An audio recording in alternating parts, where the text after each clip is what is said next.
Anti-aliasing. Hay algo que siempre ha traicionado a los videojuegos: los bordes dentados. Cuando una imagen se genera con píxeles cuadrados, las líneas diagonales y las curvas acaban pareciendo una escalera pixelada, un efecto que se conoce como aliasing. A poca distancia del monitor, esto se nota muchísimo, sobre todo en el contorno de personajes, árboles o edificios. El anti-aliasing es la función que se encarga de suavizar esos bordes para que todo parezca más natural. Existen varios tipos, cada uno con sus particularidades. MSAA ofrece mucha calidad muestreando varias veces cada píxel del borde, pero castiga bastante el rendimiento. FXAA es mucho más ligero, aunque deja la imagen con cierto emborronamiento. TAA aprovecha los fotogramas anteriores para suavizar en tiempo real, y se ha convertido en el estándar de los juegos modernos. Y en los últimos años, Nvidia ha ido un paso más allá con DLAA, que usa inteligencia artificial para ofrecer un suavizado muy limpio en tarjetas de la serie RTX, filtrado anisotrópico. Pongamos que estás en un juego de carreras y miras el asfalto que se pierde en el horizonte. Sin filtrado anisotrópico, ese trozo de carretera lejana aparecería borroso, como si le faltara enfoque. Esto sucede porque las texturas, al proyectarse en ángulos muy oblicuos, pierden nitidez de forma natural. El filtrado anisotrópico corrige el problema, aplicando un cálculo más afinado sobre las texturas vistas en perspectiva, de modo que una carretera, una pared o un campo mantienen su detalle incluso cuando se alejan. Suele ofrecerse en niveles que van desde 2x hasta 16x, siendo esta última el estándar habitual. Lo curioso es que, aunque hace años fue una función costosa, hoy es prácticamente gratuita en términos de rendimiento. En cualquier tarjeta gráfica medianamente moderna, activarla al máximo no debería generar ninguna pérdida de fotogramas perceptible. Es una de esas opciones que casi nunca tiene sentido tocar hacia abajo. Si este tipo de detalles técnicos te está haciendo ver los juegos con otros ojos, suscríbete al canal y seguimos desmontando todo esto. Juntos. Calidad de texturas. Las texturas son esas imágenes que recubren cada objeto del juego, desde la madera de una mesa hasta el tejido de una chaqueta. Y aunque mucha gente confunde la calidad de textura con la resolución general de la imagen, son cosas bien distintas. La resolución afecta al total de píxeles que tu monitor muestra, mientras que la calidad de textura solo cambia el detalle sobre la superficie de los objetos. En niveles bajos, una pared puede parecer un cartón pintado sin gracia. En niveles medios empiezan a aparecer grietas y pequeñas sombras. En alto, la madera muestra vetas reales y el metal exhibe rasguños con relieve. Y en ultra, los poros e imperfecciones son visibles incluso de cerca. La diferencia entre alto y ultra suele ser mínima a simple vista, pero la diferencia en consumo de memoria de vídeo es enorme. Muchos jugadores bajan este ajuste a alto para ganar estabilidad, sobre todo si su GPU tiene poca VRAM, porque las texturas en ultra pueden saturar incluso tarjetas con 8 GB en juegos modernos, como Hogwarts Legacy o The Last of Us Parte 1. Oclusión ambiental. Cuando colocamos dos objetos muy cerca uno del otro, como un libro sobre una mesa o la pata de una silla sobre el suelo, se forma una sombra sutil en el punto de contacto. Esa sombra, que nuestros ojos perciben sin pensarlo, es lo que recrea la oclusión ambiental. Sin ella, los objetos parecen flotar sobre las superficies, con un aspecto plano y poco creíble. Con ella activada, cada esquina, cada rincón y cada grieta recibe una penumbra suave que da profundidad a la escena. Existen varias implementaciones con nombres parecidos. SSAO es la más común y ligera, presente en casi cualquier juego. HBAO ofrece mayor precisión y fue desarrollada por Nvidia. HBAO Plus es su versión mejorada, con mejor calidad en los bordes, y más recientemente ha aparecido RTAO, que calcula la oclusión usando ray tracing real y ofrece resultados mucho más físicos. Aunque no es tan llamativa como los reflejos, cuando la desactivas te das cuenta al instante de lo mucho que aportabas sin que lo notaras. HDR. HDR son las siglas de High Dynamic Range y es una función que amplía el rango de brillo y color de una imagen. Sin HDR, un juego muestra blancos que en realidad son grisáceos y negros que nunca llegan a ser negros reales. Con HDR, un haz de sol deslumbra de verdad. Una linterna en la oscuridad parece emitir luz auténtica, y los colores, desde un rojo vivo hasta un azul profundo, se reproducen con una intensidad mucho mayor. Esto además tiene un beneficio práctico dentro del juego. Se distinguen mejor los enemigos en zonas de sombra, y los efectos de fuego, explosiones o magia, ganan muchísimo impacto visual.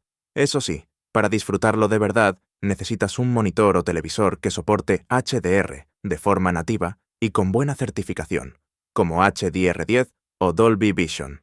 Un panel barato etiquetado como HDR, pero con poco brillo, no te va a mostrar ni la mitad del efecto. De hecho, mucha gente activa HDR en Windows y se queja de que se ve peor, precisamente por eso. Ray Tracing. El Ray Tracing es probablemente la función más comentada de la última década en el mundo de las tarjetas gráficas. Su idea es tan sencilla como ambiciosa. En lugar de usar trucos y atajos para simular la iluminación, se calcula cómo viajan realmente los rayos de luz desde una fuente, cómo rebotan en los objetos y cómo llegan hasta la cámara. El resultado son reflejos precisos, dos sombras con bordes reales y una sensación de profundidad que antes solo se veía en el cine. Nvidia fue la primera en llevarlo a los hogares con la serie RTX 20 en 2018, y desde entonces AMD e Intel se sumaron con sus propias tarjetas compatibles. El problema es que simular la física de la luz requiere una barbaridad de potencia. Activar Ray Tracing en títulos como Cyberpunk 2077 o Control puede reducir tus fotogramas a la mitad, incluso en tarjetas de alta gama. Por eso su uso más acertado es en juegos cinemáticos, con muchas superficies reflectantes y escenarios oscuros. En un shooter competitivo a 240 fotogramas por segundo, el impacto en rendimiento simplemente no compensa. Antes de seguir, si estás aprendiendo más en este video que en 3 horas leyendo foros, suscríbete.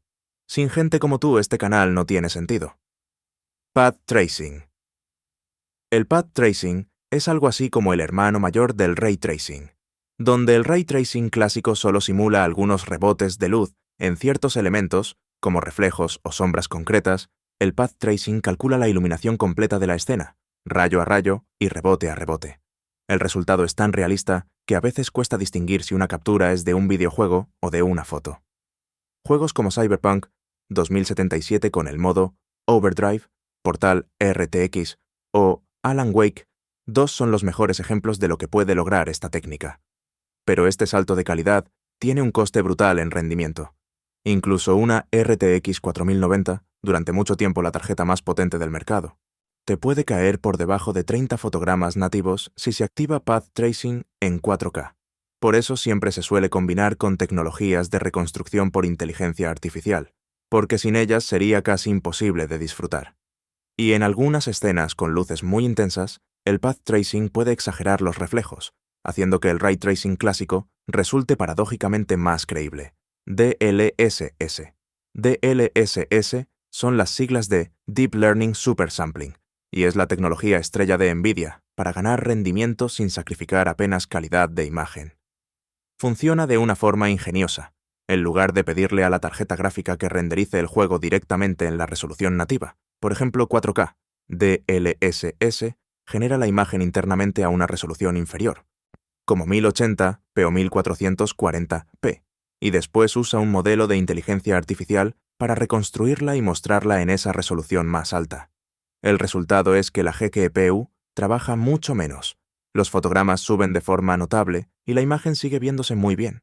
Desde su primera versión en 2019 hasta DLSS4, la calidad ha mejorado tanto que en algunos casos supera incluso a la resolución nativa. Eso sí, pueden aparecer pequeños artefactos visuales, como ligeros parpadeos o halos alrededor de objetos en movimiento rápido. Además, solo funciona en tarjetas RTX de Nvidia, lo cual deja fuera a los usuarios de otras marcas, FSR. FSR significa Fidelity Fx Super Resolution, y es la respuesta de AMD al DLSS de Nvidia. La idea es muy parecida: renderizar el juego a una resolución más baja y escalarlo después a una más alta para ganar fotogramas por segundo. Pero hay una diferencia clave. Mientras que DLSS usa inteligencia artificial desde su origen, FSR funcionó durante años mediante algoritmos de reescalado tradicionales, sin recurrir a la IA. Eso hizo que en sus primeras versiones se viera algo menos nítido que DLSS, con bordes más suaves de lo deseable. La gran ventaja de FSR, sin embargo, es que no está limitado a una marca.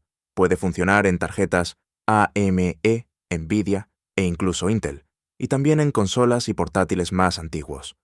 Con la llegada de FSR4, AMD ha dado por fin el salto a la inteligencia artificial, aunque esta nueva versión está reservada solo a las tarjetas de la familia RDNA4, como la Radeon RX 9070X-T. Generación de fotogramas. La generación de fotogramas es la tecnología que más ha dado que hablar en los últimos 2 años. Su truco consiste en que la GPU, en lugar de calcular todos los fotogramas del juego uno por uno, genera fotogramas intermedios artificiales mediante inteligencia artificial para colocarlos entre los reales. El resultado es que tus fotogramas por segundo pueden duplicarse o incluso multiplicarse por 4, como permite DLSS 4 con su Multiframe Generation en las RTX 50. A simple vista el juego parece mucho más fluido, pero hay truco. Como los fotogramas generados son predicciones, no hay información de entrada real detrás. Y hoy eso aumenta la latencia. En juegos cinemáticos y de mundo abierto apenas se nota. Pero en títulos competitivos como Counter-Strike 2, Valorant o Apex Legends, donde cada milisegundo cuenta, esta función puede perjudicar más que ayudar. AMD tiene su equivalente llamado Fluid Motion Frames, dentro de FSR3, con una filosofía muy similar. Resolución dinámica. La resolución dinámica es una función que muchos jugadores usan sin ser del todo conscientes. Cuando la activas, el juego ajusta automáticamente su resolución interna sobre la marcha para mantener los fotogramas por segundo estables. Imagínate que estás corriendo a 60 fotogramas y de repente aparece una explosión enorme con miles de partículas. En ese momento, Intel la GPU baja discretamente la resolución durante unos instantes para que no se te desplome el rendimiento, y vuelve a subirla cuando la escena se calma. Es una técnica habitual en consolas como PlayStation 5 y Xbox Series X, donde mantener una experiencia fluida es más importante que la nitidez absoluta. En PC se suele acompañar de un ajuste de fotogramas objetivo, para que tú decidas a qué cifra quieres apuntar. Sincronización vertical y adaptativa. Cuando tu GPU genera fotogramas a una velocidad distinta a la que tu monitor los muestra, se produce un efecto llamado screen tearing, que se ve como si la imagen se partiera en dos horizontalmente. La forma clásica de solucionarlo es activar el VSync, que obliga a la tarjeta a esperar al monitor para enviar cada fotograma. Funciona, pero a costa de aumentar el retardo de entrada, algo muy notable en juegos de acción. Para mejorar esta situación, Nvidia lanzó G-Sync en 2013 y AMD respondió con FreeSync en 2015. Ambas hacen lo contrario. En lugar de obligar a la GPU a esperar, permiten que el monitor ajuste su frecuencia de refresco al ritmo al que la tarjeta genera fotogramas. El resultado es una imagen sin cortes, con una fluidez increíble y retardo mínimo. Eso sí, necesitas un monitor compatible. G-Sync, en su versión original, requería un módulo de hardware fabricado por Nvidia, lo que encarecía los monitores. FreeSync, en cambio, es un estándar abierto basado en VESA Adaptive Sync. Por eso es más barato y está en muchísimos más paneles. Nvidia Reflex y AMD Anti-Lag. NAR Nvidia Reflex es una función pensada para reducir al máximo la latencia entre que haces clic con el ratón y la acción ocurre en pantalla. Actúa directamente sobre el flujo de renderizado, ajustando la cola de fotogramas entre CPU y GPU para minimizar esperas innecesarias. En juegos competitivos como Valorant, Overwatch 2 o Fortnite, los jugadores profesionales lo activan sin dudarlo, porque reduce entre 10 y 30 milisegundos el tiempo de respuesta, una diferencia enorme cuando ganar o perder depende de un disparo. AMD tiene su propia versión llamada Anti-Lag, y más recientemente Anti-Lag 2, con un planteamiento parecido. Es de esas funciones que no mejoran la imagen, pero mejoran muchísimo la sensación de control. Si juegas a shooters o a juegos de lucha, no tiene ningún sentido jugar sin una de las dos activadas. Mbenc. Mbenc es un codificador de vídeo integrado en las tarjetas gráficas de Nvidia desde hace más de una década. Su función es sencilla pero poderosa. Cuando grabas o retransmites en directo, lo normal es que la CPU se encargue de codificar el vídeo al formato que se va a enviar. Eso consume muchos recursos y puede hacer que tus fotogramas caigan en pleno streaming. Mbenc se lleva ese trabajo a un chip dedicado dentro de la propia GPU, liberando al procesador por completo. Por eso programas como OBS Studio lo recomiendan directamente a los creadores de contenido. AMD tiene su equivalente llamado AMF, e Intel ofrece QuickSync desde hace años. Pero NVENC, sobre todo en su versión con codificación AB1 en las series RTX 40 y RTX 50, no está considerado el referente por su calidad a bitrates bajos. Para un streamer que graba partidas, elegir una GPU con buen encoder puede marcar una diferencia brutal en el resultado final. Y si has llegado hasta el final sin quitar los ojos, ya formas parte de esto. Suscríbete y nos vemos en el próximo vídeo.